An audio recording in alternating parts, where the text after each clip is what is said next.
பரம்பு விவசாய நேயர்களுக்கு வணக்கம்.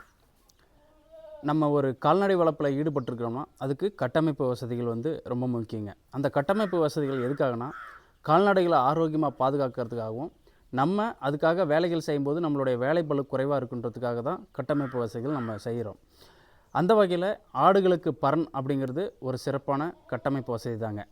நம்ம மறுபடியும் ஆடு வளர்ப்புக்கு வந்த காரணத்தினால அதில் மேற்கொண்டு நம்ம பின்னடைவுகளும் பின்வாங்கலும் இருக்கக்கூடாது அதுக்காக நம்ம பரண் போட்டிருக்கோங்கிறது போன வீடியோவில் சொல்லியிருந்தோம். இப்போ அந்த பரனுக்கு எவ்வளோ செலவாச்சு, அந்த பரண் நம்ம எந்தெந்த மாதிரிலாம் போட்டிருக்கிறோம், அதில் நான் செஞ்ச சிறிய தவறுகள் 1-2 இருக்குது. அதை நீங்கள் எப்படி சரி செஞ்சுக்கலாம் நீங்கள் பரண் போடும்போது அப்படிங்கிற விஷயத்தெல்லாம் நம்ம வீடியோவில் தெளிவாக பார்க்க போகிறோம். வீடியோவை முழுசாக பாருங்கள்.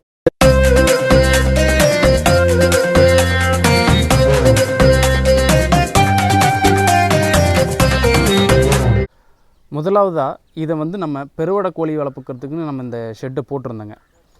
இந்த ஷெட்டோட சைடு கூரை அப்படிங்கும்போது பார்த்திங்கன்னா தரையிலேருந்து மேலே வரைக்கும் ஒரு 6 அடி அந்த ரேஞ்சுக்கு வருங்க. இப்போது நம்ம இதில் 3 அடிக்கு பார்த்திங்கன்னா சிமெண்ட்டு கால் ஹைட்டு, அதாவது உயரம் அடிப்பாகத்தில் 3 அடி உயரம் இருக்கிற மாதிரி சிமெண்ட்டு கால் வாங்கியிருக்கிறேங்க. அதாவது 4 அடி, அதில் 1 அடி கீழே நம்ம உள்ளே இறக்கிருக்குங்க. ஒவ்வொரு இதுலேயும் பார்த்திங்கன்னா அகலத்துலேயும் சரி நீளத்துலையும் சரி 5 கால் நெட்டிருக்குங்க. மொத்தம் 25 கால் நமக்கு வருதுங்க. அகலத்தில் 16 அடி இருந்ததுங்க. நம்ம என்ன பண்ணியிருக்கிறோம்னா அதாவது சைட்லேயே ஃபீடர் போடுறதுனால ஃபீடர் அமைப்பு கொண்டு வந்திருக்கிறதுனால 1 அடி உள்ளே தள்ளிக்கிட்டுங்க. அதனால் ஷெட்டு பார்த்திங்கன்னா 14 அடி அகலம் இருக்குது. ஏன்னா ஃபீடர் மழையாலேயோ பனியாலேயோ நனையக்கூடாதுன்றதுக்காக ஃபீடர் 1 அடி உள்ளே தள்ளி நம்ம வச்சுருக்குறோங்க. நம்ம 1 அடி உள்ள பரணை தள்ளுனதுனால இன்னும் கொஞ்சம் ஹைட்டு கிடைக்கும். அதனால் ஆடுகளுக்கு தாராளமாக பார்த்திங்கன்னா உள் சைடில் பார்த்திங்கன்னா ஒரு 4 to 4.5 அடி சைடு அமைப்பில் நமக்கு கிடைக்குதுங்க. சென்டரில் பார்த்திங்கன்னா என்னோட அதிகமாக இருக்கும். ஸோ அதனால் ஓரளவுக்கு நல்லா தாராளமாகவே ஆடுகள் நல்லா உயரமான ஆடுகளாக இருந்தாலுமே ஓரளவுக்கு தாராளமாக சைடு இடம் நல்லாவே இருக்குதுங்க. நம்ம ஏற்கனவே சொன்ன மாதிரி இந்த பரணோட அமைப்பு பார்த்திங்கன்னா அகலம் 14 அடியும் நீளத்தில் ஒரு 18 அடியும் இருக்குதுங்க. இப்போது இதுக்கு நம்ம கீழே பரனுக்கு இந்த ரீப்பர் 2க்கு 1 ரீப்பர் நம்ம வாங்கியிருக்கிறோம். கீழே எல்லாமே தைல ரீப்பர், ஆட்டுப்புழுக்க தாராளமாக போகிற அளவுக்கு நம்ம கேப் வச்சுருக்குறோங்க. 1 இன்ச்சு சைஸ் அந்த ரேஞ்சுக்கு கேப் வச்சுருக்குறோம். மேக்ஸிமம் எல்லாமே புழுக்க விழுந்துருது. அதனால் 14 அடிங்கிறதுனால ஒவ்வொரு சைடும் பார்த்திங்கன்னா 2 டிவிஷனாக ரீப்பர் வாங்கியிருக்குறோங்க. அதாவது 2 லைனாக ரீப்பர் அடிக்கிற மாதிரி 7 அடியில் 14 அடிக்கு நம்ம ரீப்பர் 7 அடியில் ரீப்பர் வாங்கியிருக்கிறோம். 2க்கு 1 சைஸில் நம்ம ரீப்பர் வாங்கியிருக்குங்க. இந்த ரீப்பருக்கு கீழே நம்ம ஆணி அடிக்கிறதுக்கு பார்த்திங்கன்னா சிமெண்ட்டு காலில் பார்த்திங்கன்னா மேலே தென்னங்கம்பி ரீப்பர் வச்சுருக்குங்க. இது 5க்கு 4 சைஸு. இந்த 5க்கு 4 சைஸ் தான் கரெக்டாக அந்த சிமெண்ட்டு கால் அவங்க தயாரிக்கிற அந்த கப்பு பார்த்திங்கன்னா கரெக்டாக உட்காருங்க. ஏன்னா அதை அளவு மாற்றி வாங்கிட்டிங்கன்னா உங்களுக்கு சிக்கலாக போயிடும். இந்த சைஸ் பார்த்திங்கன்னா கரெக்டாக இந்த 5க்கு 4 சைஸுக்கு தான் கரெக்டாக இருக்குது. இந்த தென்னங்கம்பி அல்லது பனங்கம்பி இந்த ரீப்பரில் வாங்கும்போது மேலே பார்த்திங்கன்னா நம்ம ரீப்பர் ட்ரில் போட்டு ஆணி அடிக்கும்போது இந்த அடியில் இருக்கிற கம்பியில் தென்னை மரத்தில் நல்லா ஆணி இறங்குங்க. ஸோ அதுக்காக தான் பனை ரீப்பரோ இல்லை தென்னங்க ரீப்பரோ நம்ம அடியில் உருட்டை தாங்கலுக்காக நம்ம பிடிக்கிறது. இது பார்த்திங்கன்னா உங்களுக்கு ஏற்கனவே சொன்ன மாதிரி 5 அடி நீளத்தில் 5 காலும் அகலத்தில் 5 காலும் நெட்டிருக்கிறதுனால ஒவ்வொரு 3 அடிக்கும் ஒரு தென்னங்கம்பி ரீப்பர் வருங்க. அது 10 அடி 10 அடியாக வாங்கி நம்ம மொத்தம் 10 கம்பி வாங்கியிருக்கிறோங்க. மொத்தம் அந்த 18 அடிக்கு நமக்கு கணக்கு பண்ணி வாங்கினதுனால நமக்கு 10 அடி 10 அடியில் தென்னங்கம்பி 10 கம்பி வாங்கியிருக்குங்க. வெளியில் கொஞ்சம் நீட்டிகிட்டு இருக்குது, அது ஒன்றும் பிரச்சனை இல்லை. அடுத்ததில் நம்ம எக்ஸ்டெண்ட் பண்ணும்போது ஜாயின் பண்ணிக்கலாங்க. அப்படியே நம்ம இந்த 2க்கு 1 லீப்பரை தென்னங்கம்பியில் ஆணி வச்சு அடிக்கும்போது டேரெக்டாக ஆணி வச்சு அடிக்கக்கூடாதுங்க. ட்ரில் போட்டுட்டு தான் அதில் நம்ம ஆணி அடிக்கணுங்க. ஆணி பார்த்திங்கன்னா 2.5 இன்ச்சு சைஸில் வாங்கணும். ஒரு 2 இன்ச்சு அளவுக்கு அந்த லீப்பரில் ட்ரில் போட்டுட்டோம். அதுக்கப்புறம் அந்த 2.5 இன்ச்சு ஆணியை வச்சு அடிக்கும்போது அந்த பேலன்ஸ் 1/2 இன்ச்சு பார்த்திங்கன்னா இந்த தென்னங்கம்பியில் நமக்கு இறங்கிருங்க. அப்படியே வச்சு டேரெக்டாக நம்ம ட்ரில் போடாமல் ஆணி வச்சு அடிக்கும்போது லீப்பர் கிழிஞ்சிருங்க, 2ஆக கிழிஞ்சிரும். அது நமக்கு நம்ம வேஸ்டேஜில் வந்துடுங்க. முடிஞ்ச அளவுக்கு நம்ம பேஸ்மெண்ட்டத்தில் என்னென்ன செஞ்சோம் அப்படிங்கிறது நம்ம சொல்லிட்டோம். அதிலே 1, 2 நான் மிஸ் பண்ணியிருந்தேன், கமெண்ட்டில் கேளுங்க. அடுத்தது வந்து சைடில் வந்துடலாங்க. சைடில் வந்து பார்த்திங்கன்னா நம்ம நார்மலாக வந்து நம்ம வேப்ப மரம் அந்த மாதிரியான ரீப்பரே வாங்கி போட்டிருக்கிறோம். ஏன்னா வந்து சைடில் வந்து அதிகமாக வந்து வெயிட் இருக்காது அப்படிங்கிறதுனால நம்ம நார்மலான வேப்ப மரத்துலேயே வந்து சைடாக கொடுத்துருக்குறோங்க. நம்ம வந்து பொதுவாக நம்ம பரனுங்கிறது வந்து ஒவ்வொரு ஆட்டு இனத்துக்கும் ஒரு மாதிரி கூட போட்டுக்கலாங்க. நம்ம உள் சைடு ஃபீடர் வச்சு போடுற மாதிரி இருந்தால் அது வந்து தலைச்சேரி போயர்களுக்கு வந்து சரியாக இருக்குங்க. ஆனால் நம்ம நாட்டின ஆடுகள், அதாவது குறிப்பாக சேலம் கருப்பு வந்து பார்த்திங்கன்னா கொஞ்சம் அக்ரஸிவ், ஒன்று முட்டிக்கிற பிரச்சனை கண்டிப்பாக இருக்குதுங்க. அதுக்காக நம்ம என்ன பண்ணியிருக்கோன்னா, அதுக்காக தான் நம்ம வந்து ஃபீடரை வெளியே வச்சு இந்த பாக்ஸ் டைப்பில் வந்து தலையை விட்டு சாப்பிட்ற மாதிரி நம்ம பண்ணியிருக்குங்க. இப்படி நம்ம பண்ணும்போது சடனாக இன்னொரு ஆடை வந்து இடிக்கிறதுக்கு போகாதுங்க. அதனால் வந்து இது உள்ளே விட்டுட்டோன்னா அந்த கடிவாளை மாதிரி அதோடைய ஃபீடரில் இருக்கிற ஃபீடரை மட்டும் தீனியை மட்டும் சாப்பிட்டு இருக்கும். அடுத்த ஆடை இடிக்கிறதுக்கு நமக்கு போகாதுங்க. நமக்கும் தொந்தரவு கம்மியாக இருக்கும். அதேமாதிரி அடர் தீவனங்கள் போடும்போது கரெக்டாக நமக்கு வந்து ஒவ்வொரு ஆடுகளும் அளவான தீனி எடுத்துக்குங்க. மொத்தமாக தலையை விட்டு சாப்பிட்ற மாதிரி இருந்தால் டாமினேட் பண்ணுற ஆடுகள் வந்து அதிகமான அடர் தீவனத்தை எடுத்துக்கும். நம்ம டாமினேட் இல்லாத ஆடுகள் வந்து தீவனம் கம்மியாக எடுத்துக்கும். அந்த பிரச்சனை வந்து நமக்கு இந்த அமைப்பில் அமையும். நம்ம சேலம் கருப்பாடுகளுக்கு வந்து இதுதான் பெட்டர் அமைப்புங்கிறதுனால நம்ம இதை பண்ணியிருக்கிறோங்க. கூடுதலாக வந்து பார்த்திங்கன்னா இந்த ஃபீடர் வந்து பார்த்திங்கன்னா மொத்தம் 2 அடி அகலங்க. இது நார்மல் ஷீட்டு தான், நம்ம கூரைக்கு போடுற ஷீட்டு தான். இது வந்து ஆடுகள் உள்பக்கமாக வந்து தலைவிடுற இடத்துல வந்து அரை அடி வந்து மடிப்பு பண்ணியிருக்கிறோம். உள் அகலம் வந்து பார்த்திங்கன்னா அந்த அடிப்பகுதி அகலம் வந்து 3 அடி. அதே மாதிரி இந்த சைட்லேயே வந்து 3 அடி இந்த மாதிரி வளைச்சிருக்கிறோம்.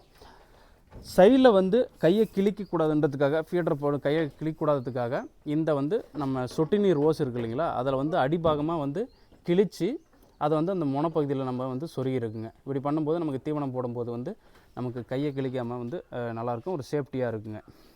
உங்களுக்கு பார்த்திங்கன்னா தெரியும்.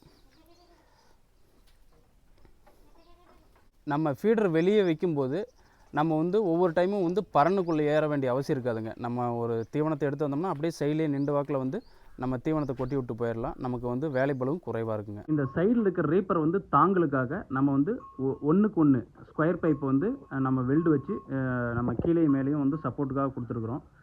கீழே நம்மக்கிட்ட பழைய பைப்பே இருந்ததுங்க, அதனால் அந்த பழைய பைப் வந்து கீழே சப்போர்ட்டு கொடுத்துருக்குறோம். உங்களுக்கு அப்படியே காட்டுறோம் பாருங்கள். இந்த இவ்வளோ ஸ்ட்ரெயிட்டாக வந்து கீழேயும் ஒரு மட்டத்தில் ஸ்கொயர் பைப் கொடுத்துருக்குறோம். அதே மாதிரி மேலே பார்த்தீங்கன்னாலும் இருக்குது. அந்த மேலே கொடுத்து இதை வந்து நம்ம ஸ்க்ரூ பண்ணியிருக்கிறோங்க. அந்த பைப்போட உங்களுக்கு இன்னும் ஒரு இதில் காட்டுறோம். உள்ள அந்த ஸ்க்ரூ பண்ணியிருக்கிறது உங்களுக்கு காட்டுறோம் பாருங்கள். இந்த ரீப்பர்லேயும் இந்த ஸ்கொயர் பைப்லேயும் வந்து நம்ம ஸ்க்ரூ பண்ணிட்டுறதுனால நல்லா ஸ்ட்ராங்காக நமக்கு பிடிச்சிருக்குங்க. நல்லா எந்த ஆடுறதே இருக்காது. ஆடுகள் வந்து ஒரேற மாதிரி இருந்தாலும் எந்த இது டேமேஜும் நமக்கு ஆகாதுங்க. நல்லா ஸ்ட்ராங்காக பிடிச்சிக்குங்க. மேலே இருக்கிற பைப்பில் கீழே இருக்கிற பைப்பில் ஸ்க்ரூ பண்ணியிருக்கிறோம். ஸோ அதனால் வந்து நல்லா டெம்பராக நமக்கு பிடிச்சிருங்க. ஆடுகள் உறைஞ்சாலும் ஒன்றும் பிரச்சனை இருக்காதுங்க. ஓகேங்க, நீங்கள் ஹாஸ்பிட்டல் ஷீட் போட்டிருக்கீங்க, ஹீட் எதுவும் தெரியலையா அப்படின்னு கேட்டிங்கன்னா, எனக்கு ஒன்றும் பெருசாக ஹீட்டு தெரியலைங்க, நல்லா தான் இருக்குது. நம்ம சைடில் வந்து பார்த்திங்கன்னா மரங்களும் இருக்குது. ஸோ மரங்கள் அதிகமாக இருக்கிறதுனால ஹீட்டு ஒன்றும் தெரியல. காற்றோட்டமும் இருக்குங்க. ஏன்னா நம்ம ஷெட்டு அமைப்பு வந்து பார்த்திங்கன்னா மேட்டு பகுதியில் தான் இருக்குது. அதனால் காற்றோட்டம் இருக்கிறதுனால ஒன்றும் ஹீட்டு தெரியல. அப்படியே இருந்தாலும் நம்ம ஆடுகள் வந்து முழு நேரமும் ஷெட்டில் இருக்கிறது இல்லைங்க. மேய்ச்சலுக்கு கண்டிப்பாக ஒரு நேரம் போயிட்டு வரும். அதையும் மீறி ஹீட்டு வருது அப்படின்னா நம்ம வந்து கீழே பரன்லேருந்து கீழே இறக்கி இந்த மர சைடு நிழலில் வந்து ஈஸியாக விட்டுக்கலாங்க. நமக்கு வந்து எப்படி வேணாலும் வசதி இருக்கிற மாதிரி தான் நம்ம பண்ணியிருக்கிறோங்க. கேட்டு வந்து பார்த்திங்கன்னா ஆடுகள் ஏறத்துக்கு வந்து அந்த கேட்டோட அளவு வந்து பார்த்திங்கன்னா 3 அடி அகலத்தில் இருக்குதுங்க, 5 அடி ஹைட்டில் இருக்குதுங்க. ஸோ வந்து தாராளமாக ஏறி போய்க்குதுங்க. அதே மாதிரி கீழே ஏறுற ஸ்டெப்பு வந்து பார்த்திங்கன்னா 4க்கு 2 சைஸ். அந்த 6 ரீப்பர் இருக்குது பார்த்திங்கன்னா, லைனில் இப்படி பார்த்திங்கன்னா தெரியும் வித்தில் 4க்கு 2 ரீப்பர் வந்து 6 வாங்கியிருக்கிறோம். இன்னும் கூடமே அகலம் வச்சுருக்கலாம். அதுக்கு இன்னும் 2 ரீப்பர் வச்சா இன்னும் அகலம் சரியாக போயிடும். அது பண்ணணும். அதுக்கு வந்து குறுக்கில் அது தாங்கி நிற்கிறதுக்காக நம்ம 2க்கு 1 அந்த ரீப்பரே வந்து பார்த்திங்கன்னா குறுக்க வச்சு நம்ம ட்ரில் போட்டு ஆணி அடிச்சிருக்கோம். அதனால் ஒன்று நல்லா ஸ்ட்ராங்காக பிடிச்சிருக்குங்க. இதிலே வந்து ஆடுகள் வந்து ஈஸியாக ஏறிடுது, அது ஒன்றும் பிரச்சனை இல்லை. இன்னும் நம்ம கொஞ்சம் எக்ஸ்ட்ரா சப்போர்ட் வேணும்னா இன்னும் கொஞ்சம் 2 ரீப்பர் 4க்கு 2 ரீப்பர் எக்ஸ்ட்ரா வச்சு நம்ம வச்சுக்கிட்டோம்னா இன்னமும் பெட்டராக இருக்குங்க. பரன் நாங்கள் எப்படி அமைச்சிருக்கோம் அப்படிங்கிறது கிட்டத்தட்ட நான் ஓரளவுக்கு சொல்லியிருக்கேன்னு நினைக்கிறேன். இப்போது இதுக்கு எவ்வளோ செலவாச்சு அப்படின்னு நீங்கள் கேட்கலாம். இந்த ஷெட்டு வந்து மேல்கூரை வந்து ஏற்கனவே இருந்தது தாங்க. இப்போ வந்து நம்ம கூடுதலாக வந்து பரன் மட்டும்தான் போட்டோம். ஸோ இந்த பரணு ரீப்பருக்கு இந்த தென்னை கம்பி சிமெண்ட்டு கால் இதுக்கு மட்டுமே வந்து பார்த்திங்கன்னா ஒரு 27,000 ஆச்சுங்க.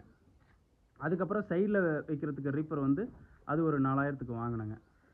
இந்த பைப்பு சைடில் வைக்கிற பைப்பு சப்போர்ட் பைப் அந்த 1:1 பைப்லாம் நம்மக்கிட்ட இருந்ததுங்க. ஒரு 60 to 70 கிலோ நமக்கு வந்து நமக்கு ஆயிருக்கும். அதை நம்ம வந்து வாங்கியிருந்தோம்னா கண்டிப்பாக ஒரு ரூ. 5 6 அந்த ரேட்டில் வந்துருக்குங்க. இந்த ஃபீடர் வந்து பார்த்திங்கன்னா கிட்டத்தட்ட நமக்கு ஒரு 3,600 ரேஞ்சில் வந்ததுங்க. இந்த கேட்டு நம்மக்கிட்ட இருந்தது. மொத்தமாக இது ஆள் வச்சு செய்யலைங்க. எங்கள் நண்பர்கள் வந்து இரவு நேரங்களில் வந்து ஒரு மணி நேரம் வந்து வேலை செய்வோம். செஞ்சு அப்படி முடிச்சது தாங்க, ஆள் வச்சு செய்யலை. இந்த பரணம் முழுக்க ஆள் வச்சு செஞ்சு இந்த பைப்பு எக்ஸ்ட்ரா பைப்பு இதெல்லாம் போட்டு நம்ம பண்ணோம்னா கண்டிப்பாக ஒரு 60,000 ஆயிருக்குங்க. ஆனால் நமக்கு ஆன செலவு வந்து பார்த்திங்கன்னா ஒரு 40,000 தான் ஆயிருக்குது.